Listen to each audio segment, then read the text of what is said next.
እሳቸው በሌሉበት የሞት ፍርድ የተፈረደባቸው የቀድሞው የኢትዮጵያ መሪ መንግስቱ ኃይለማርያም በምህረት ወደ ኢትዮጵያ ሊመለሱ እንደሚችሉ ወሬዎች እየተናፈሱ ናቸው።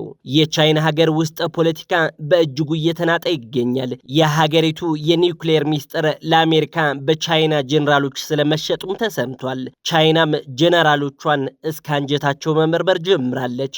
ዝርዝሩን ይዘናል። ዓለማችን ሌላ አውዳሚ ጦርነት ለማየት ተዘጋጅታለች። ሌላ አርማጌዶን በአርማዳ አሜሪካና ኢራን እጅጌያቸውን ለጦርነት እየሰበሰቡ ናቸው። የአሜሪካዋ ግዙፍ አውሮፕላኖች ተሸካሚና አብራሪዋ አብርሃም ሊንከን መርከብ ወደ ኢራን ተጠግታለች። ኢራንም ለሚከፈትብኝ ማንኛውም ትንኮሳ ዝግጁ ነኝ ብላለች። ይህም ትሰሙታላችሁ። ክቡራትና ክቡራን፣ ይህ ኦንታይም ኒውስ ነው። ዕለታዊ መረጃዎችና ትንታኔዎች ለመስማት ቻናላችንን ሰብስክራይብ ያድርጉ። በሀገሬው ሕዝብ ዘንድ በሁለት የሚገለጹ ደጋፊዎቻቸው ሀገር ወዳድ የሚሏቸው፣ አብዛኛው የኢትዮጵያ ሕዝብ ደግሞ ሀገሪቱን በደም ያጥለቀለቁ የቀይ ሽብሩ መሪ የኢትዮጵያውያን እልቂት ተጠያቂ ጨካኝ አምባገነን የሚያደርጓቸው የቀድሞው የኢትዮጵያ መሪ ኮሎኔል መንግስቱ ኃይለማርያም አንድ ሰውና አንድ ጥይት እስኪቀር እንዋጋለን የሚለው ቃላቸውን አጥፈው ወደ ዚምባብዌ ቤተሰባቸውን ይዘው ከሸሹ 35 ዓመት ሆናቸው። ሰውየው አንዴ መመለስ አልፈልግም፣ አንዴ ደግሞ የምመለስ ከሆነ ጡረታዬና ቤት ይሰጠኝ ሲሉ መቆየታቸው የሚታወስ ሲሆን ሰሞኑ ደግሞ የኢትዮጵያ መንግስት ኮሎኔል መንግስቱ ኃይለማርያምን ወደ ኢትዮጵያ ሊመልስ እንደሚችል ወሬዎች መናፈስ ጀምረዋል። የሞት ፍርዳቸውን በኢትዮጵያ ፓርላማ በምህረት በመሻር 90 ዓመት ገደማ እየተጠጋቸው ያለውን መንግስቱን ለመመለስ እየተንቀሳቀሰ ስለመሆኑ ተሰምቷል። በእርግጥ የጠቅላይ ሚኒስትር አብይ አህመድ መንግስት ወደ ስልጣን በመጣበት የመጀመሪያ ወራት ይህንን ወሬ ተናፍሶ ነበር። ይህ ግን በኢትዮጵያ ሕዝብ ዘንድ ቁጣን ቀሰቀሰ፣ የቀይ ሽብር ሰለባ ዜጎችን አሳዘነ። በዚህም ነገርየውን ሳይሆን ቀረ።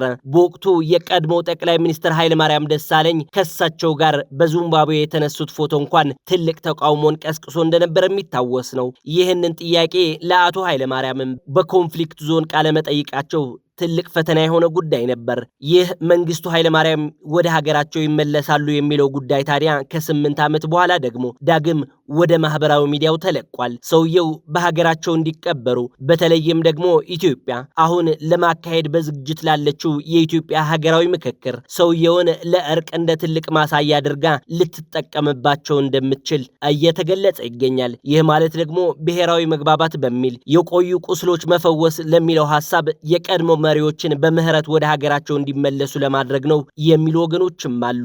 ከቅርብ ጊዜ ወዲህ ከዚምባብዌ መንግስት ጋር እየተደረጉ ያሉ ዲፕሎማሲያዊ ግንኙነቶች መሃልም እሳቸው ወደ ሀገራቸው እንዲመለሱ እያደረገች እንዳይሆን የሚሉ መላምቶችም አሉ። ይህ የመንግስቱ ኃይለማርያም ወደ ሀገር ይመለሳሉ የሚለው ጭምጭምታ በማህበራዊ ሚዲያው መለቀቁ ምናልባትም መንግስት የህዝቡን ልብ ትርታ ለመለካት ያሰራጨው ሊሆን እንደሚችልም የሚገልጹ ወገኖች አሉ። በእርግጥ ሰውየው የሚመለሱበት እድል የሰፋ ስለመሆኑም እየተናገሩ ናቸው። በቻይና በርካታ አይነ ጠባብ ቻይናውያንን በድንጋጤ አይናቸው እንዲፈጥ ያደረገ አስደንጋጭ ዜና ተሰምቷል። በጥልቅ ዲሲፕሊን የሚታወቀው የቻይና ውስጥ ፖለቲካ ያለ ወትሮው ንፋስ ገብቶበታል። በጥብቅ ወታደራዊ ሚስጥሩ የሚታወቀው የማኦ ዜዱንግ ፓርቲ ያለ ባህሪው በውስጡ እየታመሰ ይገኛል። በዛች ሙስና እምብዛም የማይጎበኛት ሀገር ቻይና በነዛ በኩራት ማይ ፓርቲ የኔ ፓርቲ ያሉ የሚጠሩት ኮሚኒስት ፓርቲ አባላት ዛሬ ንፋስ የገባ ይመስላል። የቻይና ጄኔራሎች በከፍተኛ ሙስና ውስጥ መዘፈቃቸውና በሀገር ክህደት መጠርጠራቸው ብዙዎችን አስገርሟል። በተለይም ደግሞ የቻይናው ፕሬዝዳንት ሺጂፒንግ ቁልፍ ሰውና የቀኝ እጅ እንደሆኑ የሚነገርላቸው የቻይና ከፍተኛ ጄኔራል የቻይናን የኒውክሌር መሳሪያ ሚስጥር ለአሜሪካ በገንዘብ መሸጣቸውን ዓለምን አስገርሟል። ቻይናውያንን ደግሞ አስደንግጧል። ፕሬዝዳንት ሺጂፒንግ ይህንን ማመን የከበዳቸው ይመስላሉ። ሁሉም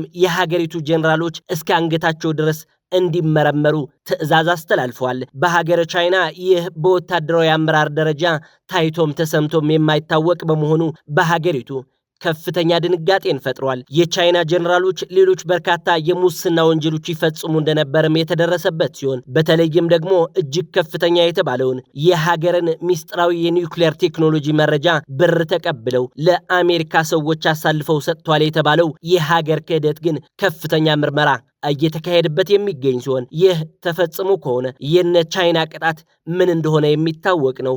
በተለይም ደግሞ ወቅቱ ቻይና ከአሜሪካ ጋር በንግድና ሌሎች ጉዳዮች ላይ ከፍተኛ ፍክክር ውስጥ በሚደረግበት ወሳኝ ወቅት በመሆኑ ነገርየውን ከባድ ያደርገዋል። ቻይና ባለፉት ወራት በታሪኳ ከፍተኛ የተባሉት 9 ጄኔራሎች ከስራ ማባረሯ በወታደር ቤቷ ላይ ከፍተኛ መናጋት እየፈጠረ ስለመሆኑ የገለጸው ደግሞ ቢቢሲ ነው።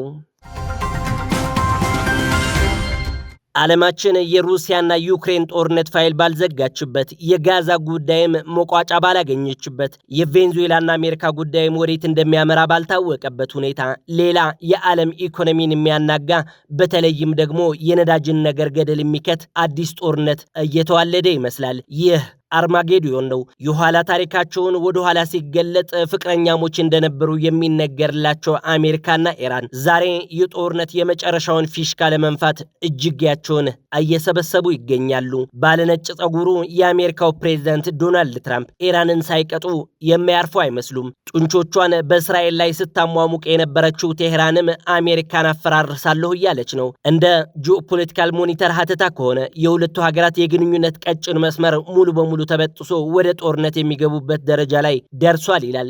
70 የሚደርሱ ተዋጊ አውሮፕላኖችን አሳፍራ ሌሎች ሎጂስቲኮችንም ጭና የምትጓዘው አብርሃም ሊንከን የተባለችው የአሜሪካ ግዙፍ መርከብ በአርማዳው ወደ ኢራን እየተጠጋች ነው። ኢራን ደግሞ ለህልውናዬ ስል ሁሉንም ካርዶቼን አሟጥጬ እጠቀማለሁ እያለች ነው። በተለይም ደግሞ ኢራን አሁን ላይ ፈተናዋ የውጭ ፈተና ብቻ ሳይሆን የውስጥም ፈተና አለበት። የቱኒዚያው አብዮት የመሰለ የግብፁ ታህሪርን የሚያስታውስ የህዝብ ተቃውሞ ኢራን ላይ ተቀጣጥሏል። ቴህራን ደግሞ ለዚህ የውስጥ ተቃውሞ ቢሆን ተጠያቂ የምታደርገው አሜሪካን ነው። ቴህራንም የዋዛ አይደለችም። በስርዓቷ ላይ የመጣባትን ተቃውሞ በአፈሙዝ እየመለሰችው ናት። በሺዎች የሚቆጠሩ አደባባይ የወጡ ዜጎቿን ግንባራቸውን እያለች እየገደለች ናት። ይህንን ለማብረድ እየሰራች እያለች ግን በውጭ ደግሞ አሜሪካ መጣውልሽ እያለቻት ነው። እስራኤልም ይህንን ወርቃማ ጊዜ ኢራንን ለማጥቃት አሰፍስፋ እየተጠባበቀች ትገኛለች። ቴህራን ደግሞ ሁሉንም ጎረቤቶቿን አስጠንቅቃለች። ከማናችሁም ይሁን ተነስቶ የሚመጣን የአሜሪካ ጥቃት ካለ ዋጋ ትከፍላላችሁ እያለች ነው። ወትሮም ቢሆን ከኢራን ጋር በተቃራኒ የምትቆመውና የኢራን ወዳጅ ያልሆነችም ሳውዲ አረቢያም የአሜሪካ አየር በድንበሩ አልፈው ኢራንን እንዲያጠቁ እንደማትፈቅድ አስታውቃለች። አሜሪካ በኢራን ላይ ጦርነት የምትከፍትበት ዋነኛው ምክንያት ኢራን የኒውክሌር መርሃ ግብሯን ባለማቆሟ ነው ቢባልም አንዳንዶች ግን በቴህራን ያሉት የአሜሪካ ዋነኛ ጠላት የሆኑ መንፈሳዊ መሪን ማስወገድ ነው ይላሉ። እርግጥ ነው የአሜሪካና ኢራን ግንኙነት ከፍቅር ወደ ከረረ ጥላቻ የተለወጠው ከኚህ ሰው ወደ ስልጣን መምጣት በኋላ ነው። አያቶላህ አሊ ሆሚኒ ናቸው። ሆሚኒ እንዲህ በሚል ንግግራቸው ይታወቃሉ። አሜሪካ ትልቋ ሰይጣን ናት፣ እስራኤል ደግሞ ትንሿ ሰይጣን ናት ይላሉ። አሜሪካ ኢዝ ኤ ግሬት ሳተን፣ እስራኤል ኢዝ ኤ ሊትል ሳተን ሲሉ በተደጋጋሚ ይሰማሉ። ትራምፕ ታዲያ እንደ ቬንዙዌላው ኒኮላስ ማዱሮ መቅጣት የፈለጉት አያቶላህ አሊ ሆሚኒን ነው እየተባለ ነው። የመንግስታቱ ድርጅት ዋና ጸሐፊ አንቶኒዮ ጉተሬሽ በባህረ ሰላጤው አካባቢ የሆነ ባለው ነገር መጨነቃቸው ገልጸዋል። የየመኑ ሁቲና የሊባኖሱ ሂዝቦላህ ከኢራን ጎን መሆናቸውን አስታውቀዋል። ሩሲያና ቻይና ደግሞ የአሜሪካና የኢራን ጉዳይ ጆሮአቸውን ቀስረው እየተከታተሉት ይገኛሉ። የአሜሪካው ሰው ዶናልድ ትራምፕ ያፈሉ ይመስላሉ። ኢራንም ሆነ ኮሎምቢያ፣ ኩባም ሆነ ሜክሲኮ ለመግባት ከፈለግን ማንም የሚያስቆመን የለም እያሉ እየሸለሉ ናቸው። ክቡራትና ክቡራን ዕለታዊ ዜናዎችና ትንታኔዎች ለማዳመጥ ከፈለጉ ይህንን ቻናል ሰብስክራይብ ማድረጉን አይዘንጉ።